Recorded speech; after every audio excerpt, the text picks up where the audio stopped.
जाबराव कृषी विद्यापीठ रोडवरील रस्त्याचे काम चालू असून सध्या या रोडवर माती पसरवण्याचे काम सुरू आहे।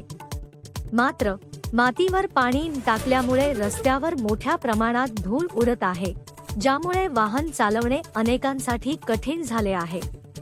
स्थानिक नागरिकांनी सांगितले की या धुळीमुळे वाहन चालकांची दृष्टी बाधित होत आहे आणि अपघात होण्याची दाट शक्यता निर्माण झाली आहे।